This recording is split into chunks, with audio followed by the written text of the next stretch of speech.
name's Tom Dixon. I don't think I've ever talked in Israel before, so I'm going to give you a bit of an overview of my work, I guess, my history, and some thinking about maybe what I might do in the future. And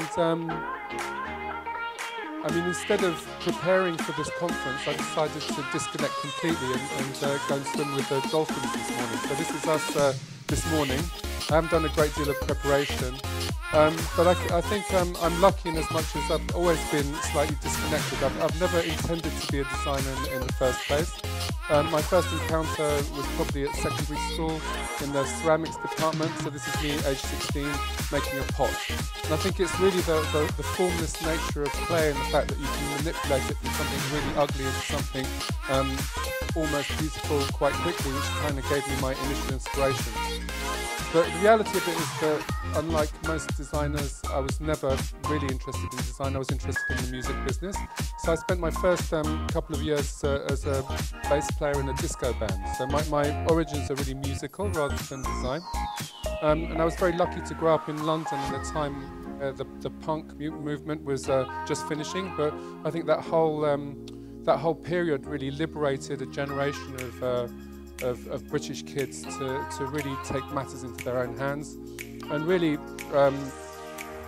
be in a position to form their own destinies, if you like. But the interesting thing about the punk movement, and I was never a punk, was really that in the main, you didn't have to be particularly skilled, you didn't have to have a degree to be innovative. And in fact, when I was 16, I've written that at the same time as that earlier picture. The Sex Pistols were in the charts at #1, and they were banned from the radio. They couldn't sing, they couldn't play music, but they still reached #1. So I think that provided a big inspiration for my generation. But along with the music business, I was interested mainly in motorcycles, and so motorcycles were responsible for the end of my music career. So I had a terrible motorcycle crash, broke my arm and my leg, and was unable to continue in my disco career. Now, luckily, at the time, I'd already started welding, mainly to repair my motorcycles, and it really turned into a superpower. And I think what was interesting about the ability to weld is it allows you to make structures really quickly and really solidly. And you can see here a really ugly chair, a very early chair.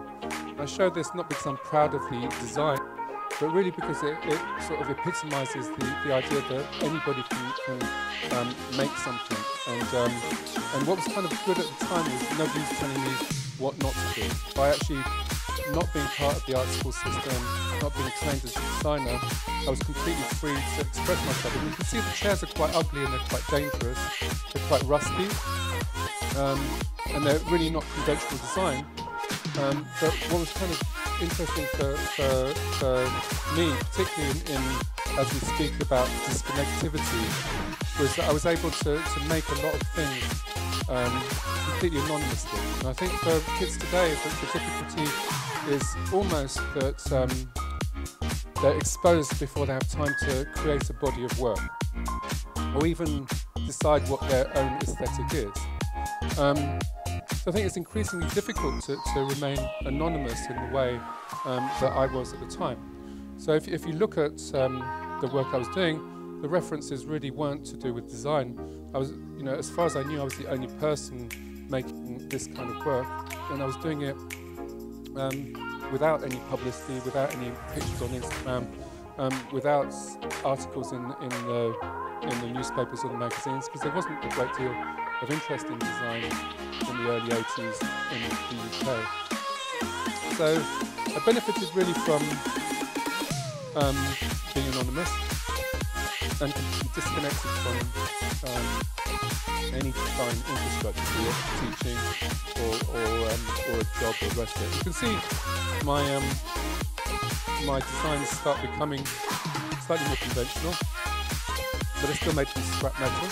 So here you see a frying pan, a ladle from a Chinese cooking shop, and some forks from a bicycle, all put together to make a chair. And you can see my welding's already starting to improve. from the previous pictures.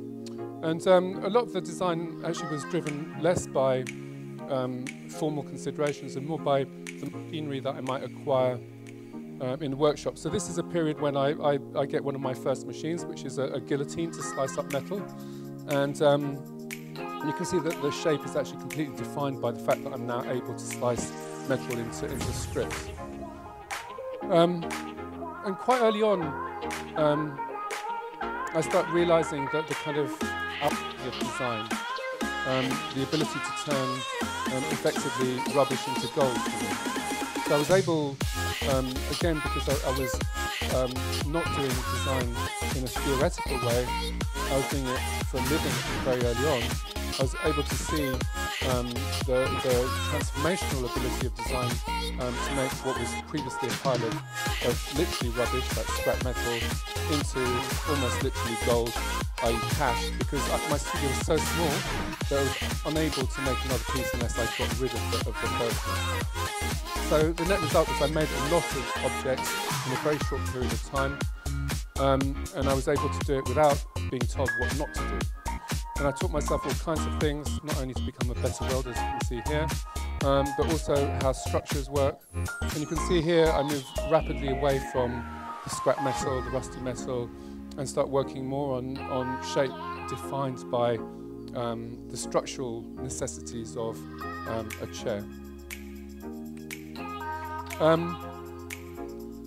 Like I was saying, the UK was again a kind of not only was an untrained designer disconnected from design profession, but the UK itself was fairly disconnected from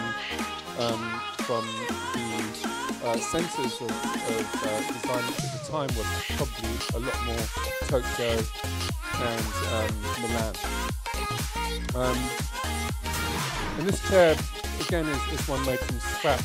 And you can see here that the steering wheel from a Volkswagen car, and the inner tube from a tyre wrapped around. It's a very uncommercial object because it still smells of rubber. Quite comfortable and kind of an interesting shape, but I really couldn't sell any. And it was at that time roughly that I discovered the conventional design business, and by going to Milan, or rather the Milanese manufacturers coming to see the young creativity in London, it was at that point that I started to really understand the power of design into industry. Now the Italians, as opposed to the British at the time, were big supporters of design, commissioners of design. And you can see here the same chair as we saw in the last picture, refined, rethought and represented as Italian design. Much slicker, much more commercial, much more expensive, probably lost a lot of the attitude that the British designers got, but definitely a better seller on the global market. So I was lucky in as much as this encounter with the Italians gave me a real idea of the global power of design and the power of design into industry, not only to create quality but to create desire, which is what the Italians are so good at doing. Inspired by my encounter with the Italians, I guess I wanted to try and take more control of my destiny, and I started off making industrial objects myself. So this is my first plastic object, which is called the jack, which was a non-specific object for sitting, for stacking, and for lighting. I'd been working maybe about 10 years on my own, and I had maybe 15 people working in a workshop in South London, mainly doing welding. I had a shop in West London as well, and I was doing a lot of metal work for other people, and it suddenly felt like it was time to do something else. So I was very lucky to get my first proper job in a company called Habitat, which at the time was a chain of maybe 70 stores around Europe, and it was owned by the giant that is IKEA. You have IKEA here, don't you? You do? Yeah, okay. So I jumped from being a completely independent, disconnected self-producer to working for the biggest furniture and interior products company in the world, and it was very much a culture shock. So I spent 10 years as creative director at Habitat, and I learned a huge amount, not so much about design, but much more about design management, about branding, about all of the different categories in design, because Habitat was doing tableware and textiles and upholstery, even toys and plants. And I get more and more involved in the design management of it, the communication, and I start understanding also what people really buy as opposed to what you see, for instance, in the pages of the magazines. But after 10 years of corporate life, I decided to jump from the corporate job and start my own label. So I'm very lucky to have a name which lends itself to branding. It's a very snappy name which can be pronounced in most languages. Quite balanced there. And I decided to try a different model from other product designers. And I'll tell you why. I think most of you might know Vitra, which is this amazing company in Switzerland that produces very sophisticated office furniture mainly. And it's quite an archetype of what the design business looks like, which is a collection of different designers working under a manufacturing brand. So they're manufacturers, but they hire many different designers. And so this is some of the designers working for Vitra, and you'll see in the selection of designers some of the people that I would be competing against if I was to design for a company like Vitra. Konstantin Gurcic, Jasper Morrison, your very own Ron Arad, all work for Vitra. And so if I was to join or be a conventional designer working again for the Italians or the Germans or the Swiss, I would be in competition with all of these fantastic names, not just the ones that are alive right now, but also the ones that are dead. All the geniuses of say, the 60s and 70s, like the Eames, for instance, Sori Yanagi, Werner Panton, all working under one umbrella, creating this amazing mountain of stuff, but making it very difficult for an individual designer to find their voice and be heard, if you like. When you go to other companies like, for instance, Herman Miller, which is an equivalent in America, even bigger in scale, the problem gets even worse for the designer, where finding your voice in this huge stable of amazing talent becomes almost impossible. So the idea behind creating my own label was really so that I could take charge not just of the design, but also the production and the quality, the packaging, the communication, and the distribution of the product as well. So I've taken a model which is very familiar, say, in the fashion industry, because fashion designers very often use their own name, and they also often have their own shops and their own distribution, do their own product development as well. And I've tried to transfer it to the world of interior products. So what we do is we work in three categories. The first of that is lighting. Of course, lighting is an amazing category, because obviously it's in the middle of a huge revolution in terms of engineering, in terms of the light sources, the size of the light, the heat of the light bulb has changed radically. And of course, it's something which is also being driven by government legislation, which makes it also an exciting field to work with. So we do a lot of lighting, and we specialise in all kinds of different lighting effects. You'll see, or maybe we sell here in Israel, filtering the lights, working on two-way reflections. We do furniture as well, and you can see that the objects themselves are quite sculptural. We work in lots of different categories, from domestic into office as well. And we also do accessories, which gives us many more adventures in lots of different categories, like, for instance, stationery or tableware, coffee for those that don't like tea, flower arranging, and so on and so forth. Lots of different materials, lots of different categories, from tableware to textiles as well. And atypically, we also as a product design company and production company, we also have an interior studio. It's kind of great to be working both on the micro and the macro, so also not just making products, but the context that they sit in. This is a hotel, this is a restaurant in London, a award-winning bar here in the south of London. And a lot of the ideas for the products are coming directly from our connection into interior design, and really trying to understand a bit the kind of what's missing from the market. So, you know, the bathroom accessories are a direct response to our difficulty in the hotel of finding attractive products for the bathroom. The reason you don't get attractive products in the bathroom in hotels is mainly because they get stolen. So this wasn't a very big success either. But even getting to beyond the hard stuff and into the soft stuff, the touch points that you get in public spaces, like even the soap, for instance. So I'm thinking also about the fragrance of spaces, as well as the shapes and the comfort of spaces and the colours as well.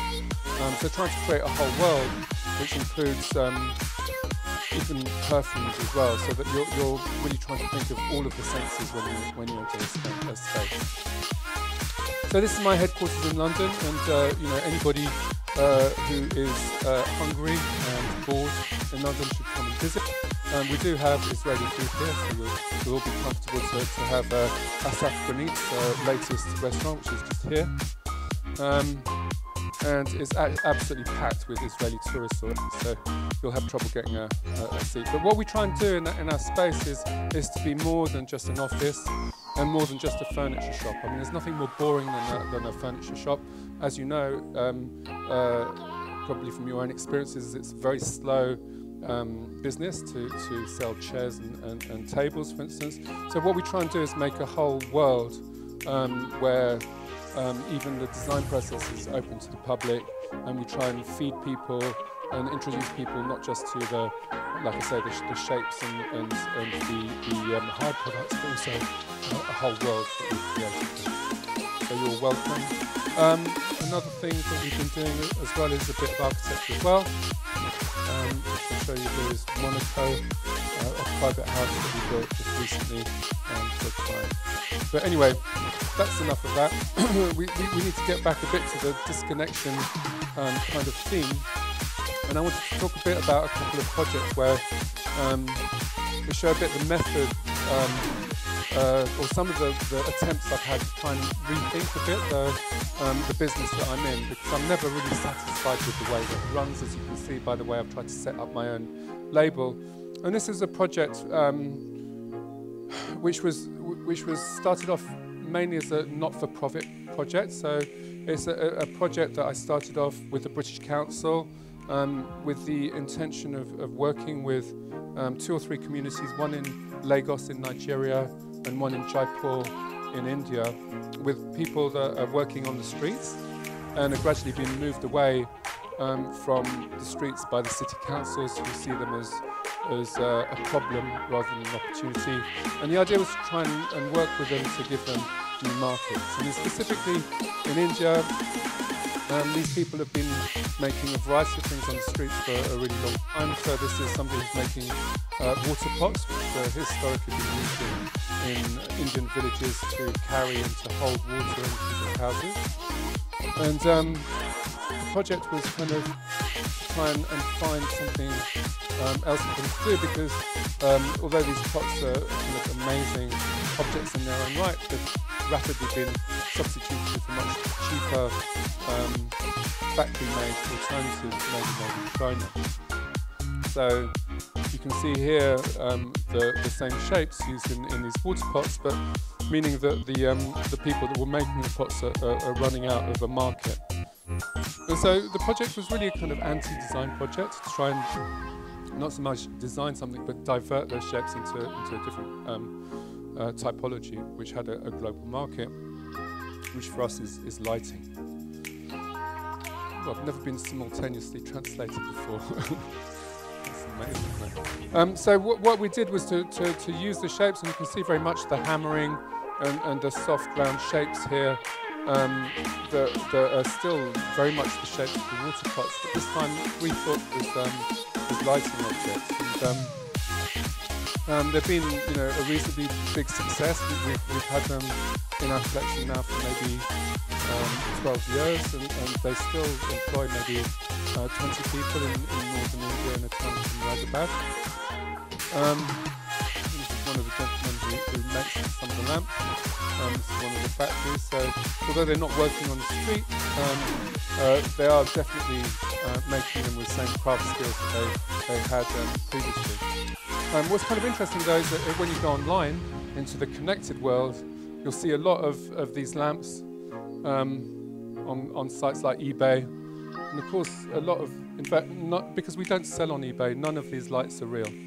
These are all fakes made in China.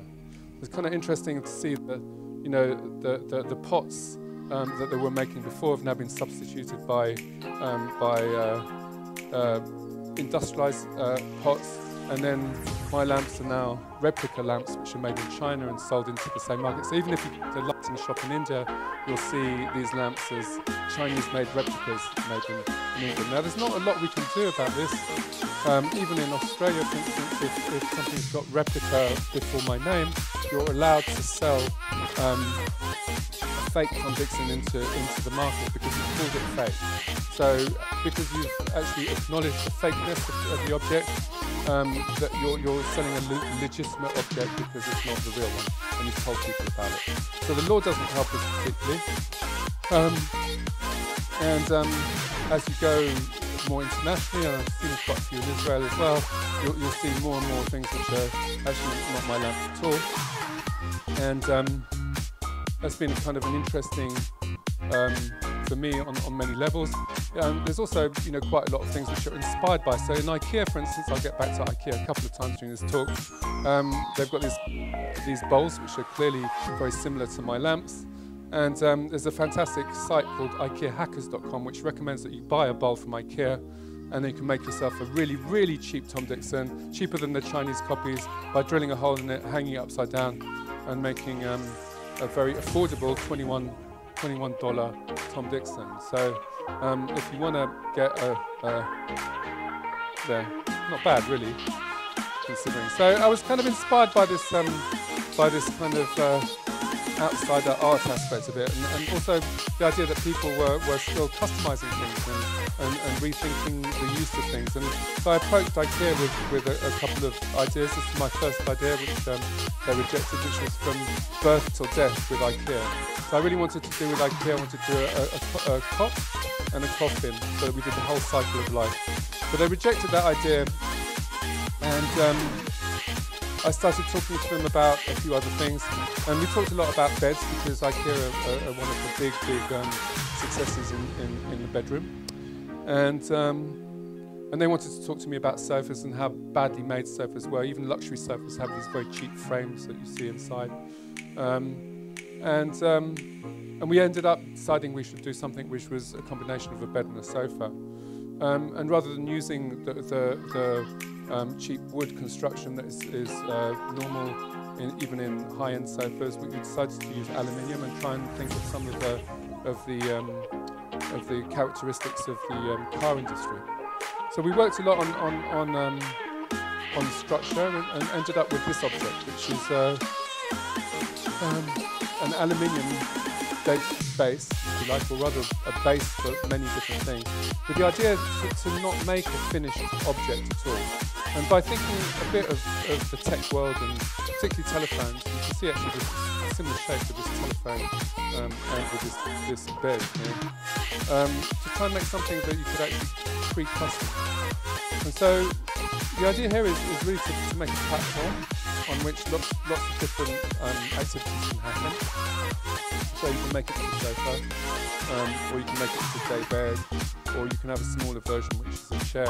And you can plug in a variety of different artifacts, coffee table, a lamp, for instance, and it becomes this whole system based on a very simple frame. And just like a telephone where you add apps or you buy apps, you can add little bits on top of it. So there's a non-specific piece of furniture which can adapt according to how your life adapts, right? And then, actually, more interesting was then going beyond IKEA and appealing, and going out to maybe 2 or 3 art colleges around the world, Parsons in New York and the Royal College of Art in London, and getting other people to input into this object, which is an unfinished object. So most of the time as a designer, you try and finish off an object and make a perfect object. And here, I was trying to do the opposite. I was trying to give the base of an idea which other people could adapt. And so we got hundreds of ideas back of what this thing could be. It could be a tree house, it could be a roof rack, it could even be a space to get away from, or to actually properly disconnect from the electronics world. So these textiles that you can get that protect you from electronic waves. And what we found with all of these students is they're actually terrified of the modern world, and they were trying to find ways of escape from it. And this is one of the examples that you see here. And then in my mind, I was going to be quite clever and actually use IKEA to do the heavy lifting of the big bed frame, the mattress, and all of the big pieces. And I was going to sell the easy bits, like the sofa cover. So this is my version of my own bed for IKEA, hacked by myself, where I send the easy bit, which is the sofa cover, and this, in this instance, made out of Icelandic sheepskin. And IKEA do the heavy lifting of sending the bed frame around the world because they've got an amazing logistics system. The bed's sold out, so I'm still left with this cover, and I've got no means of selling it because people can't buy the bed in IKEA anymore. So that was a bad idea. So other things that I've been thinking about as well is how to disconnect from this kind of diagram. So this is really what the conventional furniture business is. In the main, what you do is that you would probably manufacture in a lower cost economy. You might ship a huge quantity of the object into a warehouse in Europe, and then you might send it back out to a place like Israel, where it would sit in a dusty furniture shop waiting for the customer to come and buy it. It's very inelegant, very complicated as a business. It's very slow moving. It's the sort of thing where you're sending things from the other side of the world and back again quite often. And I wanted to try and shortcut and short circuit a lot of this. And I was thinking a lot of the elegance of some of the tech companies, again, like for instance Google. They've got this amazing business model which really involves giving away their core service, which is a search engine for free, and then selling something on the side, which is the advertising, right? I'm thinking, well, wouldn't it be great to be able to do that with furniture? And so I did exactly that. I said, well, why don't we just give away furniture for free? And of course, that's a good idea because you can really shift a lot of goods very quickly if you give things away for free. So we set up in Trafalgar Square in the middle of London, and we made 500 chairs, which we made in a factory in England, and delivered within their week of production to Trafalgar Square, so fresh furniture, fresh from the factory, still warm from the tooling. And then we gave it away for free. And of course, people are very greedy if you give things away for free. So here you see people desperate for the object. Sometimes they've grabbed a chair, but they don't know how they're going to get it home. So he's trying to wear it as a hat so he can cycle home. Other people have taken 2 or 3 chairs and they're struggling to get away. And we get rid of these chairs in 7 minutes. 500 chairs in 7 minutes is pretty good. And the way of paying for this is actually by sponsorship. So just like with a racing car, you're in a position where you can sell portions of the chair to have advertising, and the advertising then goes into people's homes, and with any luck will stay there 5 or 10 years because it's a chair, not an advert on a racing car. So this is a genius idea, I think. So if there's any entrepreneurs out there that need some clever ways of advertising people's home, come and see me afterwards. But then I felt very stupid. Again, eBay comes up here because immediately people start putting them online and trying to sell them. And so you can see here already the bid is at £200, and I've got 500 chairs, and then the bids go up to £500. So I could have been almost a $250,000 if I'd sold my chairs rather than gave them away. So I felt a bit stupid at that point as well. And then another project I'm thinking about as well, which is probably not so much to do with disconnection in a conventional way. I think a lot of people think that disconnecting means getting away from digital tools. but I think you can use digital tools in a disconnected way, which allow you to be more local again. So the robots are coming, and the robots are obviously going to take over all of our jobs. But there's a small amount of time where we can use the robots before they start using us. So this is what I've been experimenting with, is this amazing machine, which is a robot metal working machine, which makes all these components that we often see, let's say, in the back of the washing machine, or make the components in a car. I'm thinking about how I can use the machine to actually design something, just like I did at the beginning, trying to think of the tool and designing around the tool's capabilities rather than thinking of the object first. So this is moving the machine to a local place, so in this case a train station in Milan, and actually designing a chair that will fit the machine, so that I can actually make a great number of objects for this project, which was actually a restaurant that I was building at the furniture fair in Milan. So here I am, looking very smug with my robot-made chair, and we managed to make 200 chairs in a couple of days, just by designing into a machine's capability. And I think you'll find that, and then here I go to New York, and the same machine makes these objects as well. So completely different objects, made with the same machine, locally in New York, allowing me to really make local production and to move the machine to the customer, if you like. So I think the technology aspect of it will allow us to get very much closer to the customer in a way that was really the way in the Middle Ages, where everybody had a high street which was full of people that would make custom pieces of made to order, if you like. They're using the digital methods to do that. Here's the same object again, sized up, so from this size to 3 meters diameter, again just by reprogramming the machine to make it up. So here, yeah, we see the evolution of sort of Back to the Future, where people can make things in a very local way again. So I wanted to kind of finish talking to you about maybe a way of completely disconnecting from maybe a retirement project of mine, which I'm working on at the moment. I mean, not that I'm ready to retire, I'm still a young, upcoming designer. But the idea here is really to start looking at having an underwater furniture factory. So here I was looking at the work of an amazing scientist in the 70s called Wolf Hilberts, who had decided that he was going to start growing underwater cities. And so he conceived of these amazing structures that you'd be able to grow underwater, and he invented a technique called Biorock, which is a way of creating almost cement underwater. So I've taken his technique and I've made these frameworks, and here I am in the Bahamas with my underwater furniture factory.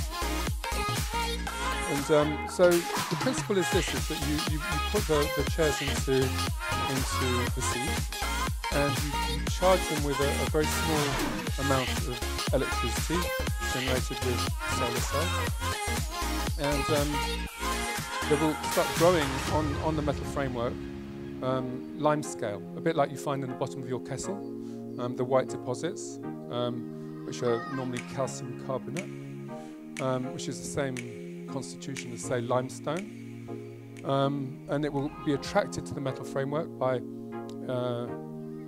electroplating almost, and will grow on the metal framework. So you can see here the chairs, which were maybe 5 or 6 millimeter concrete reinforcement rod, being covered with a coating of stone. This is in year 1, and you can see it's already starting to attract algae. And then in year 2, it's attracting sponges and becoming quite a good ecosystem of such a fish to breathe underneath. And the chairs are growing, and suddenly we've got maybe 5 centimeters of grown concrete on the chair frame. Here's me, almost naked, fishing my first chair out of the sea in the Bahamas, really with my chair factory coming to life.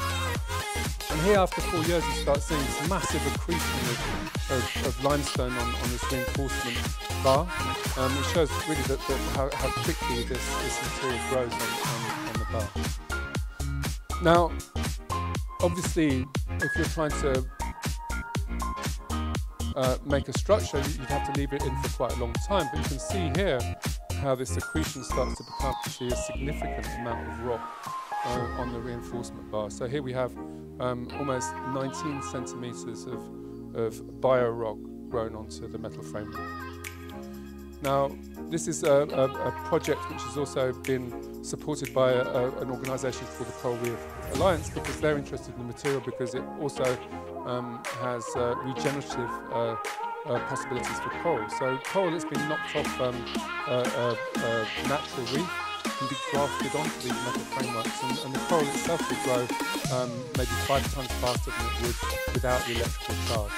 It's a really good way of regenerating damaged reefs, and also has this aspect of being permeable, because if you're making something out of these